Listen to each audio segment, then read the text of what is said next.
Hi sewing buddies, welcome to today's class. Today I'll be teaching you how to make this backless halter neck top with just 1 yard of fabric. If this is something you're interested in, please stay tuned and don't forget to like, share and subscribe.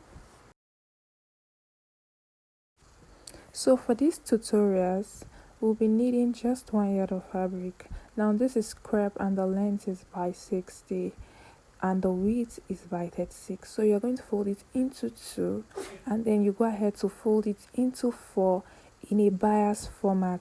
Now if you don't know how to fold on bias, just look at what I did in the video. That's how you fold on bias. And you go ahead to measure your half of your shoulder measurement plus 1.5. Why? Because there will be a gathers at the top of the front of the sleeve, so you need to add 1.5 inches, or you can add more depending on how you want the gathers to be. So for me, I just added 1.5 because I do not have enough fabric. So now after marking it, you go ahead to measure your desired length of the top. Now for me, my desired length is 22, so I'm going ahead to mark 22 inches. Now note that if you want this to be in a dress, you can go ahead and buy extra fabric and mark it to be longer, like 38, 40. Even if it's a maxi dress you want, you can go ahead for mark it. But for me, since it's a top, I'm marking it 22 inches. So now you go ahead and cut your fabric. Please look at what I'm doing closely. This is how you are going to cut your fabric. Please, if you're a beginner, ensure you take your time while cutting, because cutting is a crucial process in garments making. Now after you are done cutting, you separate your back and your front. You separate them. So this is me separating them. I'm trying to show you how it looks like placed on each other. Now this is the back and the front. If you notice, they are the same thing. Now you separate the back and the front. You pick one for the back. Now this is where you try to draft out the back of the top. Now if you want to go lower, it depends on how low you want your back to be. For me, I don't want my back to be really low, so I am marking 8 inches round because I really do not want my waist to show. So after marking 8 inches round, I'm going to cut it off and show you what the back would look like. Now that I'm done cutting, I'm going to be creating a casing for my elastic to pass through, and I'm going to be creating a casing in the front as well for my rope to pass through. All you have to do is just fold in half an inch and fold in 1 inch to make it look neat. Now this is what the back look like placed on the front. This is before the folding. I just wanted you to see how it's going to look like, and this is me showing you how you are going to sew your casing. You fold in half an inch and then you fold in 1 inch. Let me quickly do it and show you. I've finished sewing the casing and this is what it looks like, and I'm going to be passing my elastic through it. Now how would you know the amount of elastic you'll pass through it? You would measure the total length of the casing, like the width, the whole total width, just like I'm doing on the cutting table here.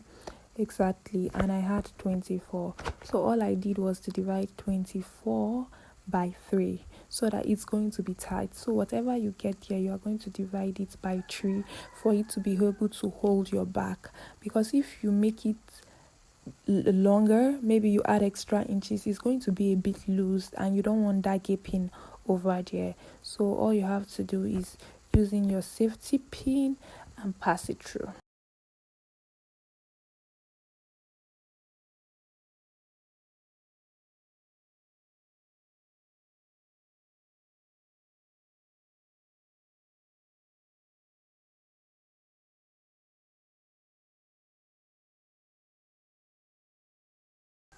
Now I'm going to quickly top stitch it and show you how it looks like. So I have successfully passed through the casing and top stitched the edges so that it won't come out. Now you would join the back and the front. You are going to sew from the base upwards and you will fold in the edge of the front that is left, and you will repeat the same thing for the other side.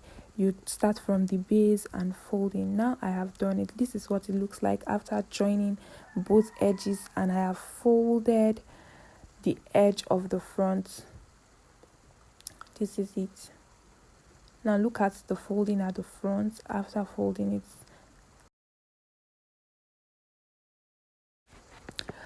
I would like to believe this is clear, but if you don't understand anything, drop a question in the comments and I would be there to respond to you. Now I'm trying to create the casing in the front, which I have done, and this is what it looks like. And I'm going to be passing my rope through it. All I need to do is to cut 1.5 inch from my scrap to be able to create the rope to do the gathers and the halter neck. Now if you don't have extra fabric, it's fine, you can use bias or any desired fabric of your choice to create the rope. You fold in the edges towards the middle and then you fold again. I've finished sewing the rope and I'm going to be passing it through the front casing with my safety pin, and I've gone ahead to hem the down of my top as well.